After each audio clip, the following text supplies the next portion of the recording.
ஹர ஹர சங்கர ஜய ஜய சங்கர ஹர ஹர சங்கர ஜய ஜய. நம் வாழ்க்கையில் ஏற்படும் தீராத தொடர் கஷ்டங்கள் பலவும் முன்ஜென்ம கர்மாக்களால் உண்டாவது என்று சாஸ்திரங்கள் குறிப்பிடுகின்றன.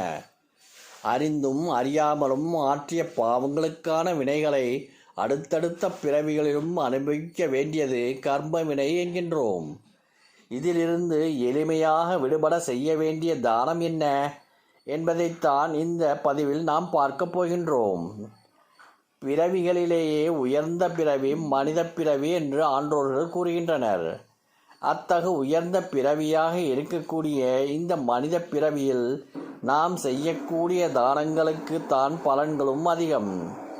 பிரதிபலன்கள் எதுவும் எதிர்பாராமல் செய்யக்கூடிய ஆத்மார்த்தமான தானங்களுக்கு கோடி புண்ணியங்கள் கிட்டும்.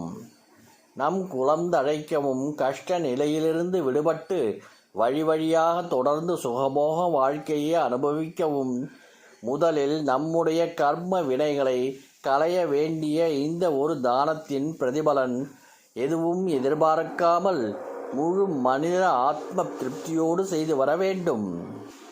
தானத்திலேயே சிறந்த தானம் அன்னதானம் என்று கூறுவர்.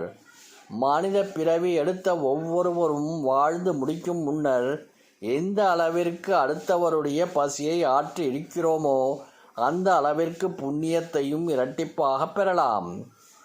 வாழ்க்கையில் ஒரே ஒருவருக்காவது அன்னத்தை தானமாக வழங்கியிருந்தால் போதும், பிறவி பயனை அடையலாம். அப்படிப்பட்ட அன்னதானத்தை விட சிறந்த தானம் அரிசி தானம் ஆகும். அரிசியில் இருந்துதான் அன்னமும் உண்டாகிறது. இத்தகைய இந்த அரிசியை உண்மையிலேயே கஷ்டப்படுபவர்களுக்கும் 3 வேளையும் திருப்தியாக சாப்பிட முடியாதவர்களுக்கும் தேடிச் சென்று தானம் செய்து வாருங்கள். அரிசி தானம் என்பது நம்மால் செய்ய முடியாத விலை உயர்ந்த தானம் ஒன்றுமல்ல. அனைவராலும் எளிமையாக செய்யக்கூடிய இந்த தானத்தில் நம் வாழ்க்கையே மாற்றக்கூடிய சக்தி உண்டு. மாதம் ஒரு முறையோ அல்லது வாரம் ஒரு முறையோ உங்களின் வசதிக்கு ஏற்பவும் நேரத்திற்கு ஏற்பவும் கைமாறு எதுவும் எதிர்பார்க்காமல் நீங்களாகவே தேடிச் சென்று எளியவர்களுக்கு அரிசியை தானமாக செய்து வர இதுவரை உங்களை ஆட்டி படைத்து கொண்டிருந்த அத்தனை கஷ்டங்களும் உங்களை விட்டு படிப்படியாக நீங்குவதை நீங்கள் கண்கூடாக உணர முடியும். வாழ்க்கையில் அதிகம் விரயம் செய்யக்கூடாத பொருள் என்ன?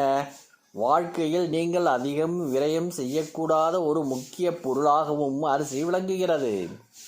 அதிக அளவு அரிசியை வீணடிப்பவர்களும் ஒருவர் உங்கள் வீட்டு படியேறி வந்து தானம் கேட்டு அரிசி வழங்காதவர்களுக்கும் தாங்கள் செய்யும் பாவங்கள் இரட்டிப்பாகும் என்று சாத்திரங்கள் கூறுகின்றன. எனவே அரிசியை அன்னபூரணியாக நினைத்து அதை வீணாக்காமல் பசிப்பவர்களுக்கு தானம் கொடுத்து வந்தால் வாழ்க்கையில் இருக்கும் கஷ்டங்கள் அனைத்தும் ஒழிந்து ஒரு நல்ல முன்னேற்றத்தை நோக்கி நீங்களும் பயணிக்க பரம்பொருள் அருள் கிட்டும். ஹர ஹர சங்கர ஜய ஜய சங்கர ஹர ஹர சங்கர ஜய ஜய